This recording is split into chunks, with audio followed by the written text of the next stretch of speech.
Hello and welcome to This Old Geek. I'm Mike Esker, and in this video I am showing how I made the clothes for my wizard. Now before I do that, I need to pad out his shoulders, which I'm doing with this half-inch thick foam rubber. And I marked it and I'm cutting it with a razor, which is much better than using a scissors. If you use a scissors, it's gonna be a lot more jagged and uneven.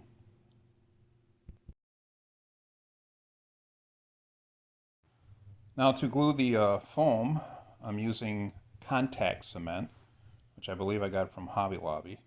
And you put it generously on all the surfaces that you want to glue. You wait 10 minutes before you put it on, like I'm doing here.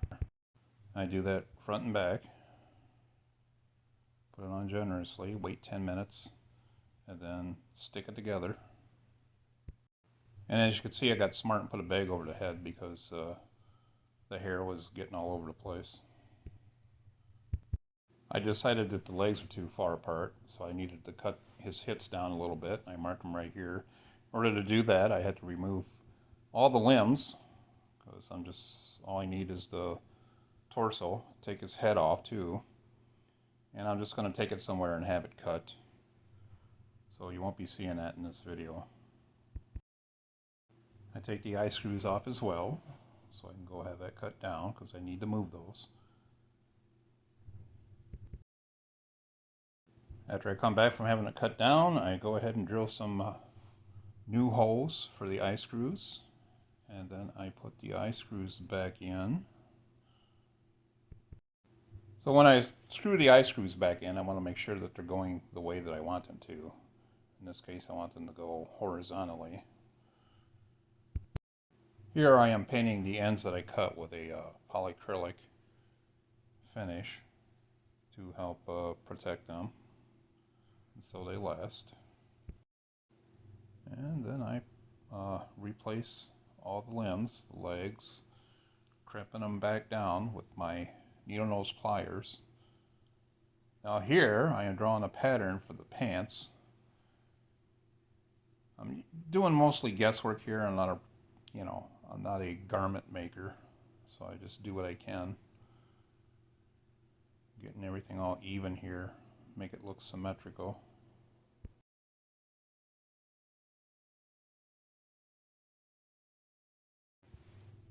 And then when I get my pattern cut out, I trace it onto the material I am using.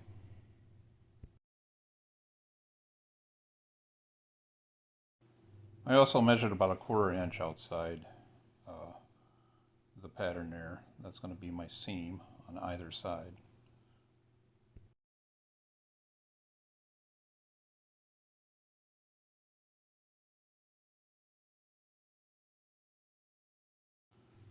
And once I get that done, I start doing for the shirt. I wasn't sure exactly how big to make the shirt. I should have made it a little bit wider. I actually wind up making it very, very tight on him. It was kind of tough to get back on. So here I'm sewing the pants. I don't use a sewing machine. I just do it all by hand. And yes, it took me a while. I'm just doing a straight stitch.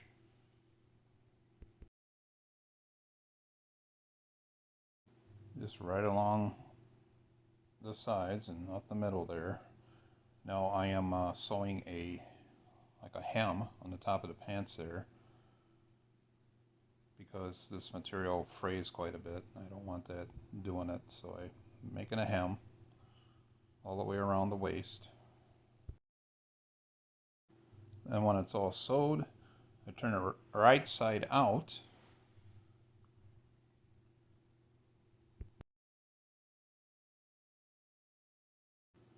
And I put the pants on to his body.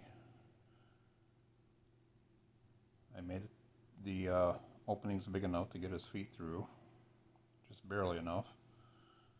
And the pants actually fit pretty well. They were pretty loose, so I had to turn them over and pin the back here, like I'm doing here with the safety pin. And there we go. So I'm doing the same thing with his shirt that I did with the pants, just tracing a pattern out there. And I trace 1/4 of an inch like I did with the pants all the way around. And here I am marking where the opening is going to be for the arms. I also did for the neck as well. And I get that all sewed up all the way up to the openings for the arms. And then I leave that part open, then I go all the way, I do the shoulder all the way up to the neck and leave that open, and then do the other side. And like the pants, I'm making a hem for the bottom of the shirt there. I made a pattern about 4.5 by 15 inches for the sleeves. I'm getting them all marked, and 1/4 inch around for the seams there. And I just flip that over so I don't have to sew 2 sides. I just sew the one side here all the way down.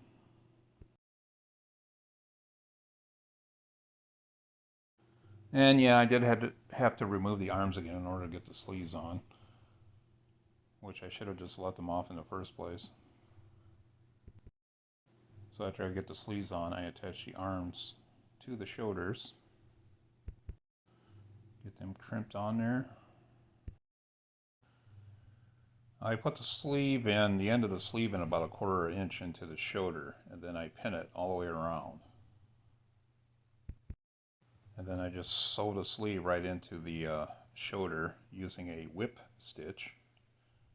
And here I am making cuffs on the sleeves there. Now it's time to do the robe.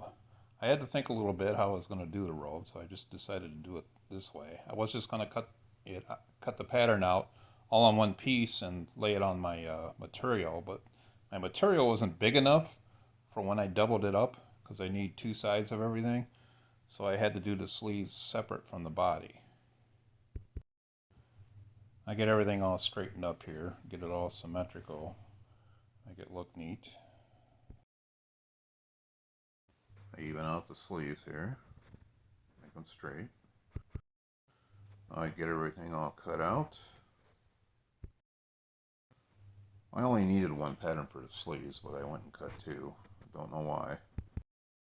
And here I'm showing how I doubled up the material. And just like before, I trace the pattern all the way around. Get the body part of the robe cut out. And then I do the same thing to the sleeves. Double that up, put the pattern on there, trace it, and get it all cut out. I sew the body part of the robe together, leaving the holes open for the shoulders and the neck, of course. Then I do the sleeves. I just have to sew the one side all the way down. Now here I am sewing the sleeves right into the shoulder, just like I did with the sleeves to the shirt. And I'm using a whip stitch, just like I did before. Get them both on there. And of course I turn it right side out when I get that all done. Pull the sleeves out of there. And there we go. It's looking like a robe. It looks like it's going to fit. I'm carefully cutting it down the middle. Now you can mark this if you choose. I just eyed it. Inserting the hands and arms into the sleeve, and I made sure that I made the holes there big enough so I can get the hands through there. And get that all the way through, pull that out. Not looking too shabby. And now it's time to attach the head. Get that crimped on there with the needle nose. I will put a spell on you. And there's my wizard marionette. Of course, he isn't a marionette without the strings, which I do in the next video. Not quite finished with him yet. And I may make a hood for him in the back. I was going to make a wizard hat, but I don't know how that'll work when I try to string them up. But anyway, we'll save that for another video. So, have a great day.